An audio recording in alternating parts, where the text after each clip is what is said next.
नहीं पता हमें, क्योंकि हमें इतना मजबूर कर दिया गया है कि सुबह हमारे लोग घर के जाएंगे, कुआं खोदेंगे, शाम को थके हारे आएंगे, बच्चों को पानी पिलाएंगे, खाना खिलाएंगे, थके हारे सो जाएंगे, अगले दिन फिर मजदूरी करने जाना है। तो सोचोगे कब? दिमाग में चैन ही नहीं है। इसीलिए आपके बच्चे सबसे ज्यादा स्कूल से निकलते हैं। सबसे ज्यादा आपके बच्चे 8वीं 5वीं 7वीं के बाद आगे स्कूल ही नहीं जाते हमारे बच्चे। क्यों? क्योंकि घर की मजबूरियां, परिस्थितियां ऐसी होती हैं कि हमारे बच्चे जाके कोठियों में काम करने लग पड़ते हैं, क्योंकि खाना खाना है, 3-4 लोगों का, 5 लोगों का परिवार है, हमारे बच्चे नहीं पढ़ पाते।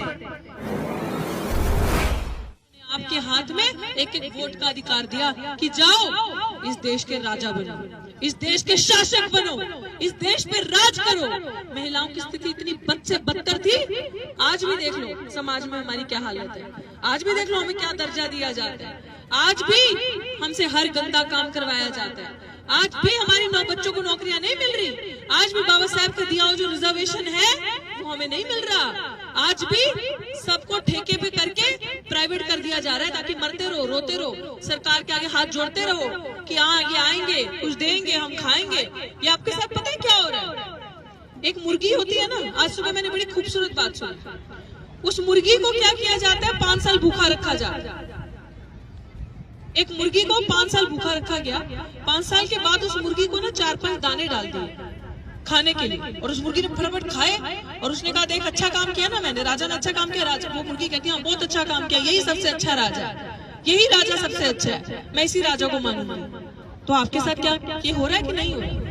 5 साल आपकी बर्बत्ता करी, 5 साल आपको लूटा, 5 साल आपके लिए कोई काम नहीं किया, आपका वोट ले जाके आपको प्रताड़ित किया, भूखा रखा।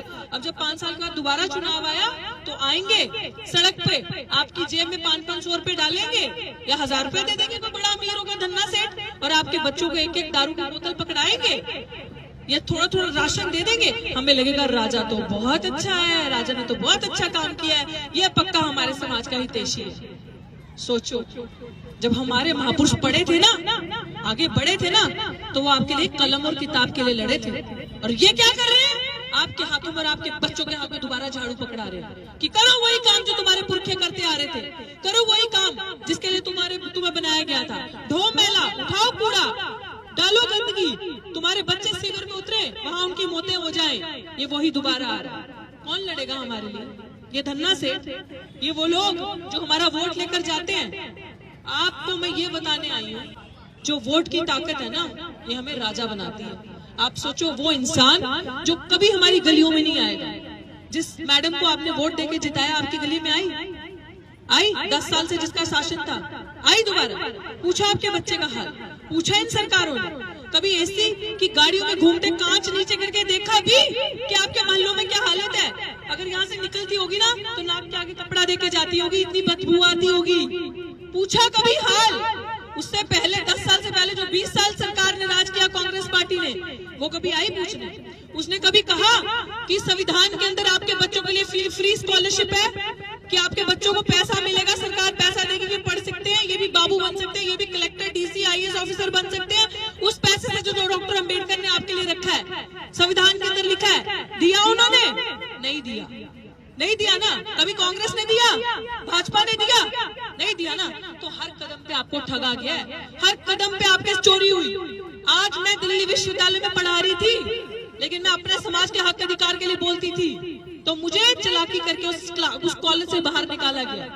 पर मैं रुकी नहीं, मैं लड़ी। मैं ऐसे लड़ी कि जिस अपराधी ने मेरे साथ ये किया वो बीजेपी की थी, RSS की, और कांग्रेस के टाइम पे लगी थी। मैंने उसको अब ठान लिया जेल की सलाखों के पीछे पहुंचाना, उस पर FIR करा दी, चार्जशीट करा दी, कुछ दिन के अंदर जेल जाने वाली है। देखो आपकी बच्ची के अंदर कितना दम है ना, क्या नहीं कर सकते हम। अब मैं आपको जो बुनियादी बात समझाने आई हूँ, ये समझना, अपना वोट नहीं बेचना। आपके वोट से आपके बच्चों को जहर पिलाया जा रहा है हर रोज। वो कैसे? अगर आप बाबा साहेब से प्यार करते हो, अगर आप अपने बच्चों से प्यार करते हो, तो अपना वोट उनको मत जो हर दिन आपका बच्चों को धीरे धीरे धीरे जहर पिला रहे हैं। समझ लो कैसे? ऐसे पिला रहे हैं कि सब जगह पूंजीवादियों को ला दिया है। पूंजीवादी धन्ना सेठ जिनके पास बहुत पैसा है। आपके बच्चों के लिए स्कूल नहीं है, कॉलेज नहीं है। जो पढ़ाई हमने करी ना साल की 4,000 फीस देके या 2,000 आपके बच्चों को 6 महीने की 3-3, 4-4 लाख देनी पड़ेगी जब तक आपके बच्चे मेरे बराबर होंगे। सब बिक चुका है, संविधान खत्म करने की हर नीति आ चुकी है। अगर ये 2024 में दोबारा आते हैं तो आपका संविधान नहीं बन सकता जो आपको इंसान होने का दर्जा देता है। इनको पता है कि अगर इनके बच्चे पढ़ गए तो ये भीमराव अम्बेडकर बनेंगे, बहन कुमारी मायावती जी बनेंगे, कांशीराम जी बनेंगे और डॉक्टर रितु बनेंगे। तब ये सवाल करेंगे, तब इनके अंदर बुद्धि आएगी। ये पूछेंगे कि आज भी मेरा बाप देश के 70 साल आजाद होने के बाद भी क्यों सुबह दिहाड़ी लगाने जाता है, क्यों नंगे बदन आज भी सीवर में उतरता है। 70 साल के बाद भी आज भी हमारी स्थिति ऐसी है कि पक्के मकान हम पे नहीं है, अगर मकान है तो उनका मालिकाना अधिकार हमारे पास नहीं है। आज भी मोहल्लों में अच्छे अस्पताल, डिस्पेंसरी, स्कूल, कॉलेज नहीं है। हमारी लड़ाई धर्म की है कि शिक्षा की है, मान सम्मान की? बताओ, धर्म की लड़ाई हमारी, धर्म की लड़ाई है हमारी? नहीं, हमारी लड़ाई मान सम्मान की है। किसकी है कि नहीं मान सम्मान की? हमारी लड़ाई किस चीज की है कि यार हम भी तो इंसान हैं, हमारे साथ ऐसा करोगे आके हमारा, वो क्यों आपके आगे हाथ जोड़ते हैं? जो 5 साल आपकी शक्ल नहीं देखते वो चुनाव के टाइम आके आपके आगे हाथ क्यों जोड़ते हैं? क्योंकि उनको पता है कि इनको मूर्ख बनाओ। ये दिल के साफ और भोले लोग हैं। ये आपको क्या आसान लगता है? सारे इस समय इधर उधर मत देखो। हाँ चलो, हमारे माननीय बृजपाल जी आगे जोरदार तालियों से स्वागत कीजिए। बहुत ही मेहनती बीएसपी के एक ऐसे, वो तो अपने आप को कार्यकर्ता और सेवादार कहते हैं, बट इतने मेहनती इंसान कि आज मैं बता रही हूँ कि जितने भी लोग यहाँ पे भूरिया जी खड़े हैं, दमन कुमार जी, ये गोरखपुर से, thank you sir, thank you so much.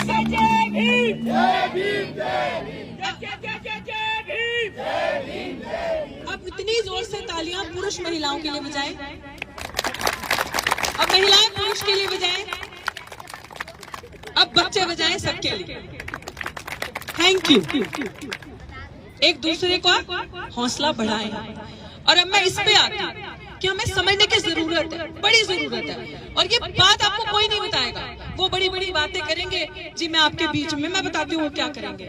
आपके बीच में आए हैं, हम विकास करने आए हैं, आपके गली मोहल्लों में हम मकान बनाएंगे, पक्के मालिकाना अधिकार दिलाएंगे और आपके बच्चों की अच्छी शिक्षा के लिए हम लड़ाई लड़ेंगे। और फिर हम 5 साल आपको कभी नजर नहीं आएंगे। यही करते हैं ना? दिखे कभी 5 साल? नहीं दिखे, क्योंकि जिन्होंने जो सहा नहीं वो आपको क्या देंगे। उनकी गली कूचों में जब हमारे बच्चे अगर कभी निकले ना उनके कोठियों के बाहर से, तो उनके गाड़ी डंडा मार के बजा देते, ओए चोर क्या कर रहा है, चल निकल यहाँ से। उनके कुत्ते हम पे भौंकते हैं, भौंकते कि नहीं भौंकते? जिन कोठियों को, जिन गलियों को, जिन सेक्टर्स को आप जाके साफ करते हो, हमें उसी सेक्टर्स, उसी कोठियों, उसी कॉलोनियों में चलने का अधिकार नहीं है। ये हाल है हमारा, जहाँ पे वो हमारा वोट लेकर बैठते हैं, जहाँ पे जो ताकत हमारे अंदर है। तो मेरे साथियों, मैं आपके आगे, आपकी बच्ची आपको ये बताने के लिए आई हूँ कि हमारा दर्द, अगर आपके घर में कोई चीज होती है, तकलीफ होती है ना, तो सबसे पहले अपना दौड़ के आता है, दूसरा नहीं आएगा।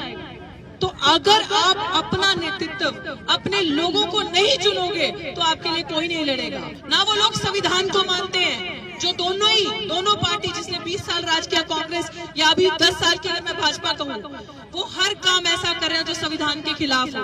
वो हर काम ऐसा कर रहे हैं जो सरकार ने बजट आप लोगों के लिए बनाया, आपके बच्चों के लिए बनाया, कि जिसकी जितनी संख्या बारी उसकी उतनी हिस्सेदारी आपको नहीं मिल रही, आपको ठगा जा रहा है। ये लड़ाई आपका अपना लड़ेगा।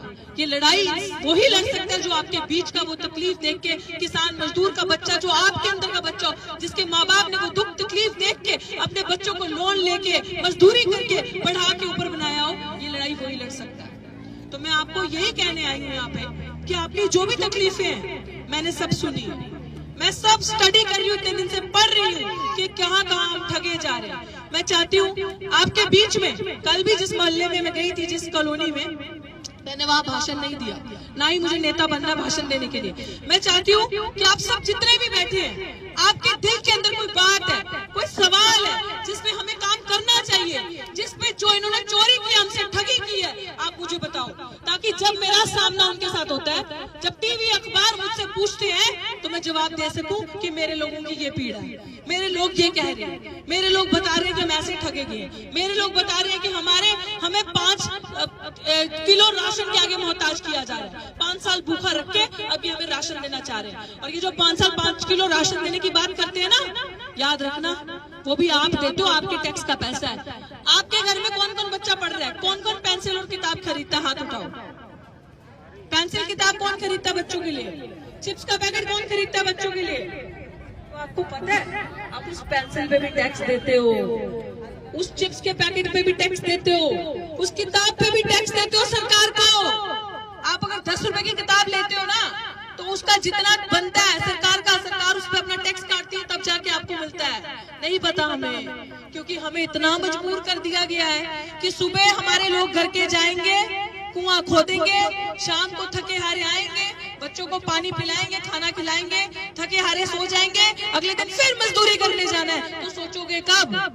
दिमाग में चैन ही नहीं है। इसीलिए आपके बच्चे सबसे ज्यादा स्कूल से निकलते हैं, सबसे ज्यादा आपके बच्चे 8वीं 5वीं 7वीं के बाद आगे स्कूल ही नहीं जाते हमारे बच्चे। क्यों? क्योंकि घर की मजबूरियां, परिस्थितियां ऐसी होती हैं कि हमारे बच्चे जाके कोठियों में काम करने लग पड़ते हैं, क्योंकि खाना खाना है, 3-4 लोगों का, 5 लोगों का परिवार है, हमारे बच्चे नहीं पढ़ पाते। ये नीति है उनकी कि इनको इतना गरीब मजबूर रखो ताकि ये दो रोटी को तरसे, और 2 रोटी कैसे खानी है, अपने बच्चों को कैसे खिलानी है, उसके अंदर व्यस्त रहे। ये चीज कौन समझेगा उनकी चला के, एक पढ़ा लिखा इंसान। इसीलिए बहन कुमारी मायावती जी ने ये युवा पीढ़ी को मौका दिया जो जमीन पे लड़ रहे हैं कि जाओ, उठो, पढ़े लिखे हो, समाज को वापस दो जो तुमने सीखा है, और इनकी लड़ाई सड़क से जाके संसद में लड़ो।